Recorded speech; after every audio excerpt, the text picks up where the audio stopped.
Concernant mon parcours artistique, après un baccalauréat que j'ai obtenu au lycée Gioconte de Casabianca, je voulais être comédien, donc je suis parti sur Paris faire une école d'acteur. Je me suis présenté donc à une audition autour d'un texte classique contemporain et d'un chant. Donc pour entrer dans une grande école, donc une école reconnue, qui était l'école du Passage, sous la direction du comédien et metteur en scène Nils Arestrup.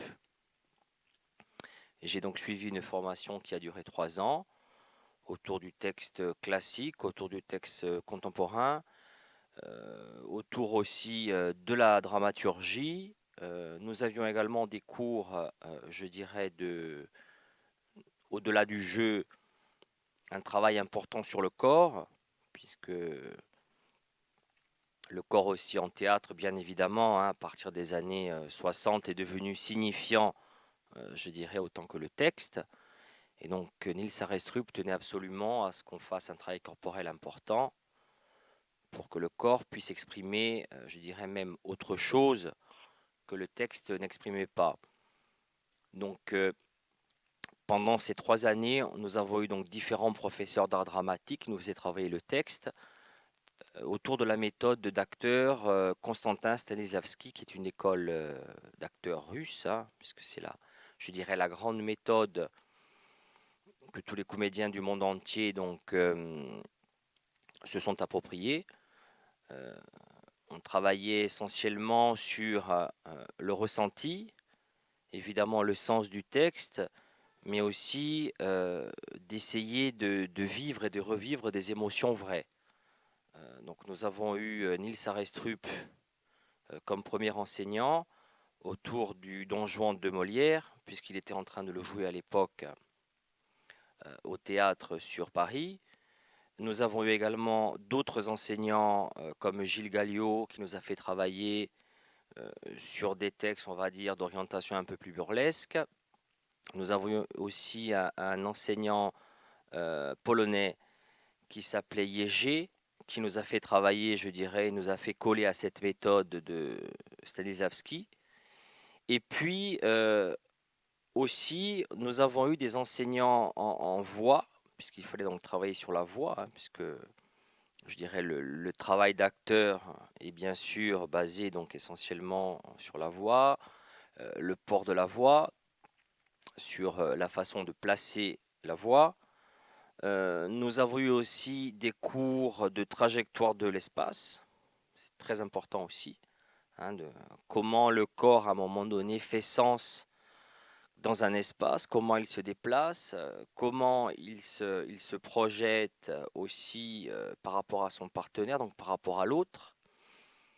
Donc toutes ces questions du théâtre ont été abordées au cours de ces 3 années. C'était très enrichissant puisque nous arrivions avec, je dirais, en ce qui me concerne, le peu de connaissances par rapport au théâtre, si ce n'est que j'avais vu quelques pièces très rares qui étaient jouées en Corse, essentiellement sur Bastia.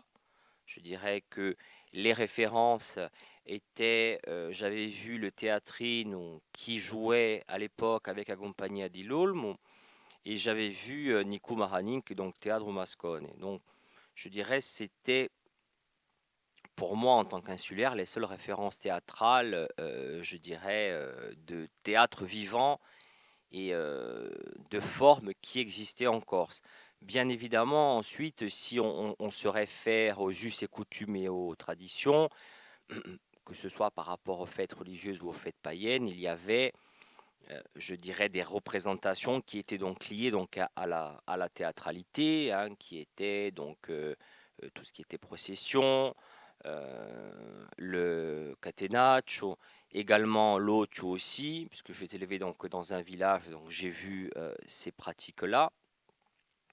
Donc on va dire que j'ai été baigné quand même dans un monde et dans un univers qui se prêtait à la théâtralité et à la représentation, sans pour autant, je dirais, avoir le but de rendre ces choses-là comme euh, ou ayant pour finalité, je dirais, d'être reconnu comme étant un spectacle artistique.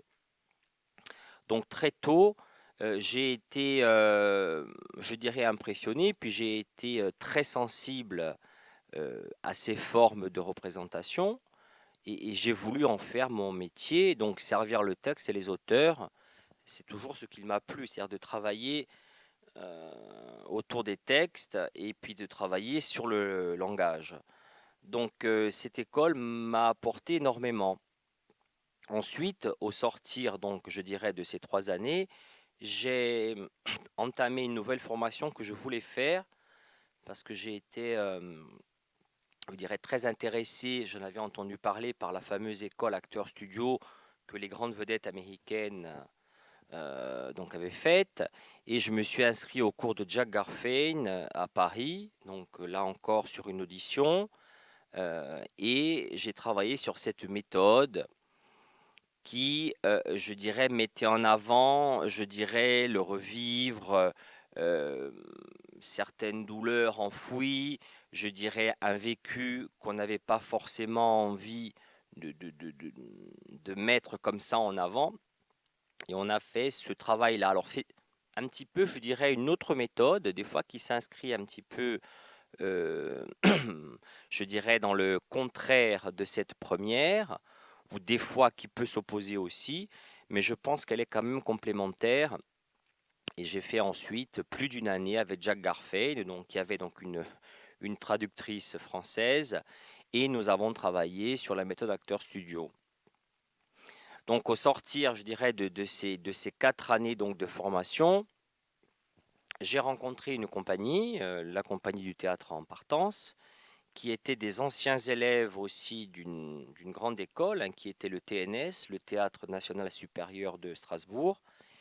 Et je dirais, j'ai été recruté comme comédien dans cette troupe, où j'ai travaillé essentiellement, je dirais, du texte contemporain, puisqu'on a travaillé du Bernanos, on a travaillé du Colette, on a travaillé du Hans Magnus Enzensberger, on a travaillé du Marie-Louise Fleischer.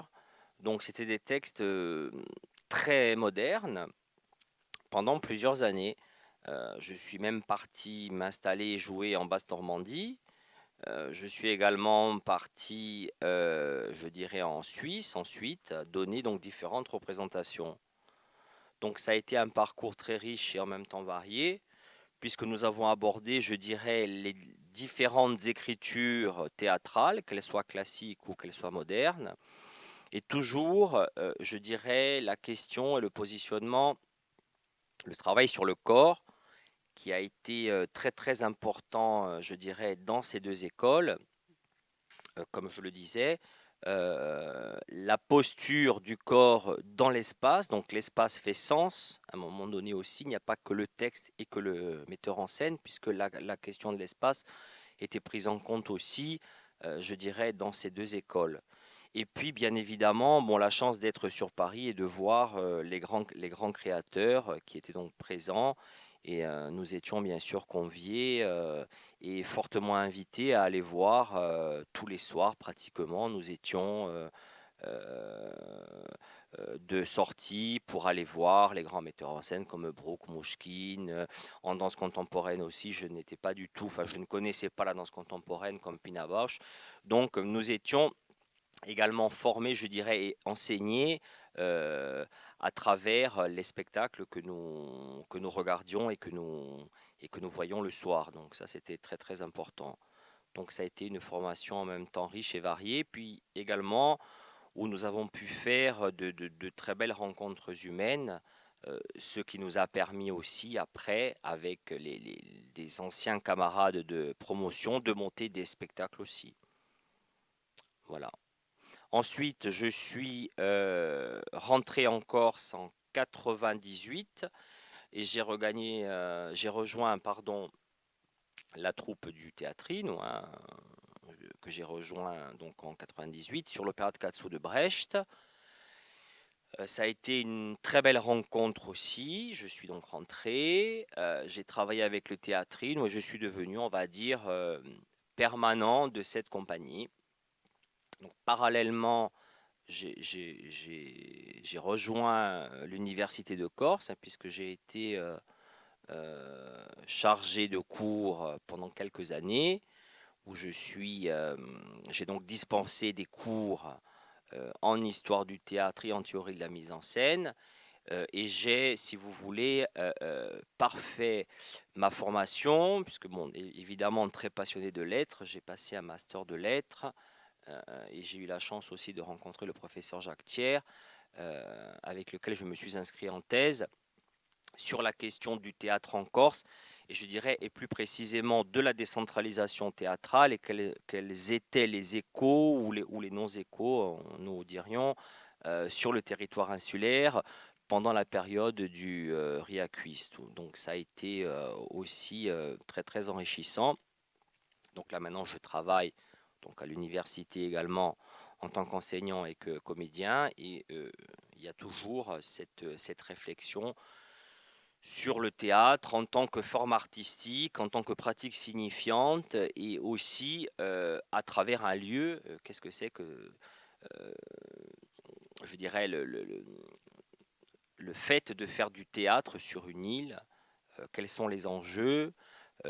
Quelles sont les difficultés? Quelles sont les joies aussi? Et bien évidemment de travailler sur la langue corse. Mais il faut dire que c'est vrai que le Théâtrino est une compagnie qui a été créée donc en 89.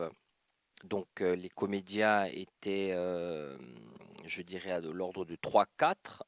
Donc c'était Jean-Pierre Lanfranc, Guy Chimino, François Berlingue et Jo Fondacci, et qui faisaient un théâtre, on va dire, qu'on peut nommer d'alternatif, puisque c'était souvent des textes de Dario Fo, donc qui étaient montés, ce qui correspondait aussi à l'époque, donc ce qu'on appelle des petites formes. Donc ensuite, cette troupe, je dirais, investi d'autres champs d'écriture, puisqu'il y a eu, je dirais, des collaborations avec des auteurs corses. Donc ils ont travaillé, je dirais, sur d'autres auteurs, sur des adaptations aussi d'auteurs comme Shakespeare, Brecht, Molière et autres, des auteurs étrangers aussi. Et donc, pour ce faire, je dirais que le nombre de comédiens de 3-4 était insuffisant. Donc, il a fallu que la compagnie, donc, je dirais, embauche ce qu'on appelle des intermittents du spectacle. Et donc, lorsque je suis arrivé donc, en 98, j'ai fait partie donc, de cette troupe, avec Corinne Mattei aussi qui rentrait de Paris, et puis des comédiens qui étaient sur place aussi, qui s'étaient formés par ailleurs quelques années auparavant. Et donc, nous avons pu créer, je dirais, un collectif artistique large.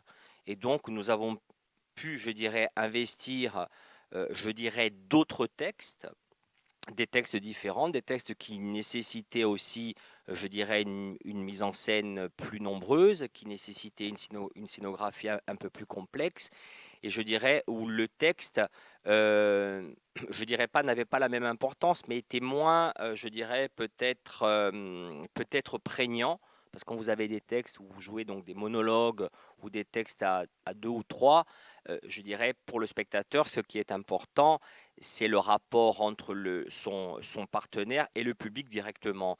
Là, quand vous avez donc des mises en scène qui sont plus larges, il y a donc une esthétique différente.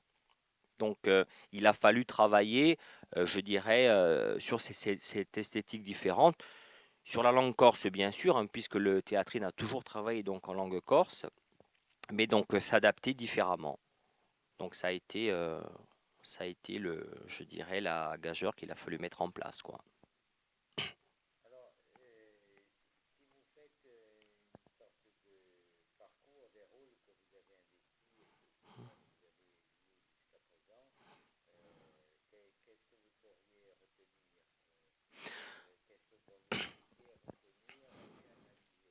Bah, disons que c'est vrai que lorsqu'on est jeune, bon, on a ce qu'on appelle les rôles donc, de jeunes premiers, donc ce qu'on appelle les fameux emplois au théâtre, hein, puisque bon, il faut savoir que chaque acteur a son emploi.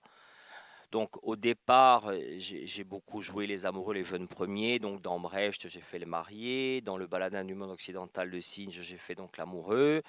Chez Molière aussi. Et puis ensuite, par la suite, on va dire des rôles un peu plus complexes, comme dans Le Roi Lear où je faisais un des fils Edgar, où j'ai aussi travaillé dans des textes donc, que vous avez écrits, hein, dans différentes pièces où j'ai joué des oncles. Donc en prenant de l'âge, je crois que l'acteur à un moment donné se bonifie aussi et peut je dirais, interpréter des rôles un peu plus complexes, un peu plus opaques aussi, hein. C'est ce que disait Arestrup, il faut toujours jouer l'opacité et ne jamais jouer l'évidence. Donc on arrive ensuite à proposer peut-être des choses plus intéressantes, quoi, entre guillemets. Avec la Méditerranée et plus précisément avec le mélange des langues, justement, ce maillage, on peut dire aussi que même aussi par rapport au théâtre corse, je pense que la langue, à un moment donné, induit une esthétique différente.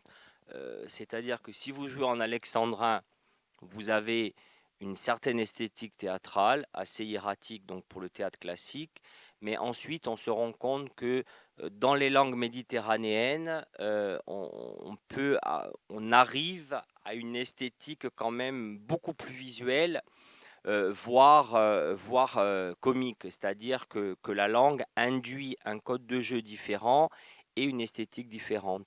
Et on se rend compte avec la Méditerranée, quelle que soit la langue ou le pays, on arrive à créer, je dirais, sur la scène, un lien commun et une esthétique commune, malgré que la langue ne soit pas la même. Et ça, on s'en rend compte très bien en Italie, en Sardaigne, bien sûr, et dans d'autres pays aussi, parce que j'ai même vu des spectacles en langue arabe où on se rend compte qu'on arrive quand même à avoir, je dirais, un petit peu un sens commun, quoi. Et ça, c'est donc très intéressant. Ce qui est marquant, c'est que de mettre des jeunes dans une situation, on va dire, assez particulière, parce que dans ce que vous venez de citer, c'est un projet qui choisit donc un auteur, et c'est ce même auteur qui est décliné dans plusieurs langues. C'est-à-dire que chaque pays représenté doit jouer cet auteur dans sa langue d'origine. Donc ça, c'est quand même très intéressant parce qu'on se rend compte, et là où on voit justement les différentes formes et les différentes esthétiques, c'est une même scène et un même texte. Donc on travaille à l'identique et je dirais cet identique est décliné en différentes langues. Et on se rend compte que les jeunes étudiants qui se prêtent à ce jeu rentrent très facilement, je dirais, dans cette forme-là qui n'est pas, je dirais, académique, comme dans un cours de théâtre, entre guillemets, classique, ou dans un cours qui est donc dispensé à l'université. Et je pense que ça permet aussi peut-être une approche du théâtre un peu moins désacralisée, et ça permet une accessibilité peut-être plus simple.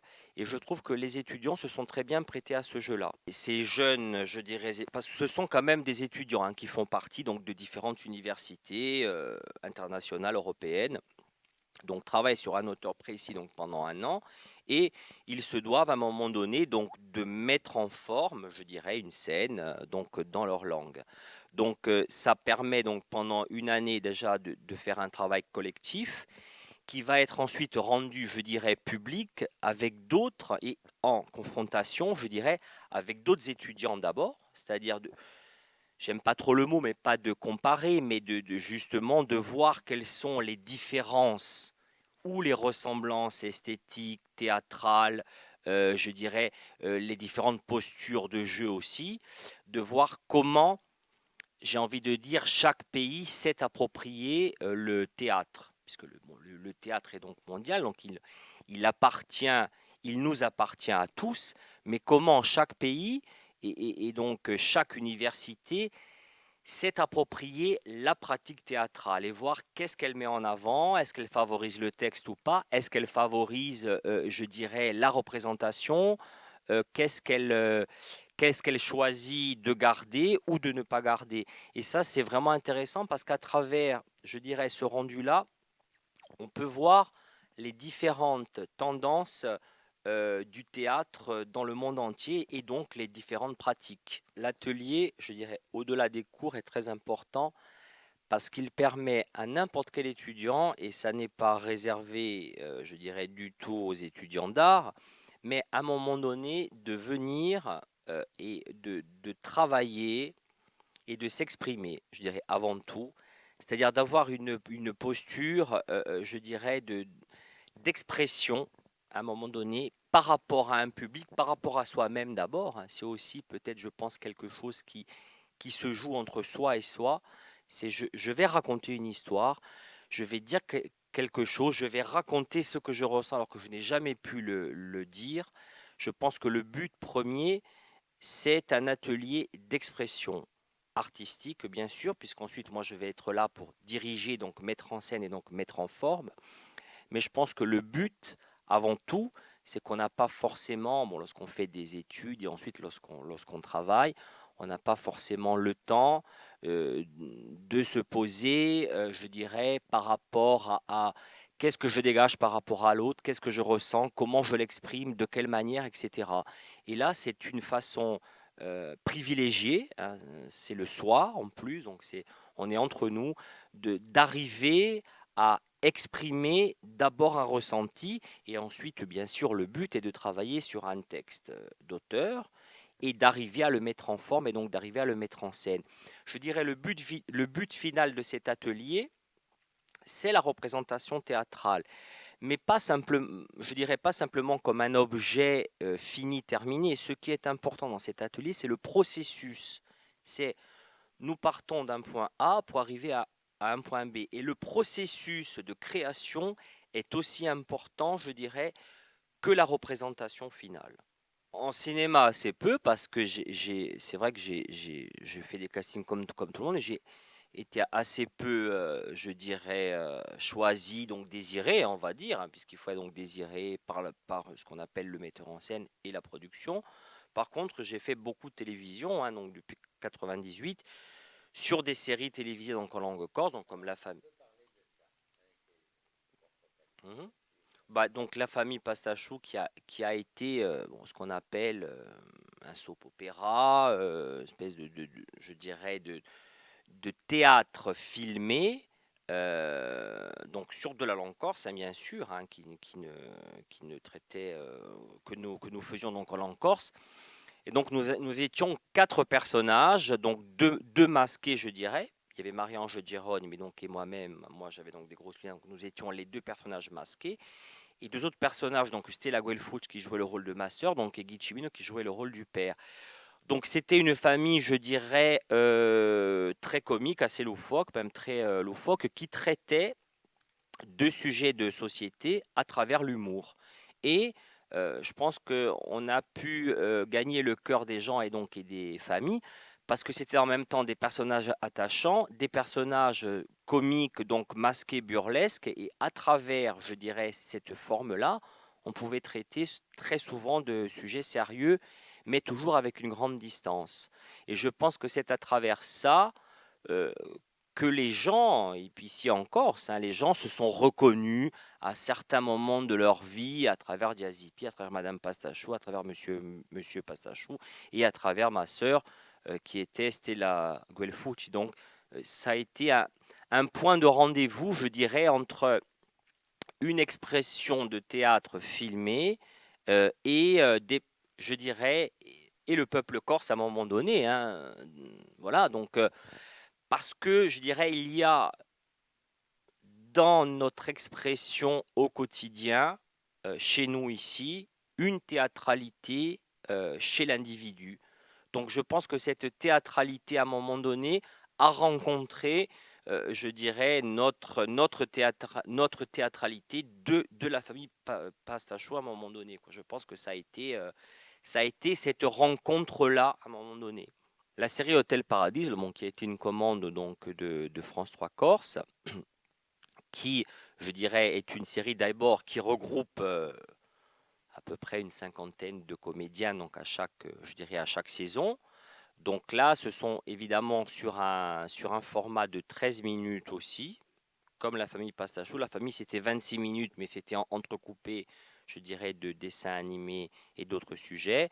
Et là, je dirais, c'est quelque chose qui traite plus de problèmes sociétaux actuels. Donc on est sur quelque chose de complètement différent, sur une forme, je dirais, complètement nouvelle, hein. Alors, je n'aime pas la comparaison, mais parfois les gens la font. C'est Plus belle la vie en langue corse. Alors, j'aime pas trop ça, mais on peut, je dirais, s'apparenter à cette forme-là. Il y a beaucoup de jeunes qui jouent aussi. Donc, on est peut-être sur quelque chose, entre guillemets, de plus accessible et de complètement différent. Comme disait Stanislavski, il faut partir de soi et partir de soi. Un artiste, un acteur, il fait avec ce qu'il est d'abord. Bon, il y a cette limite qui est moi j'aime pas le terme, qui est l'emploi. C'est-à-dire à un moment donné, on dégage une certaine image, donc on est cantonné donc dans un emploi. Ensuite, par rapport à votre question, je pense que l'acteur doit partir de ce qu'il est, mais au-delà de son identité propre, au-delà de son propre vécu, c'est-à-dire que quand on est, comme moi, bilingue, depuis la première enfance, je veux dire, on est baigné dans un milieu social, culturel, politique et autres. Donc on a forcément, depuis des générations, je veux dire, on a entendu, on a vu des choses, on est un artiste, il sort pas comme ça ex nihilo.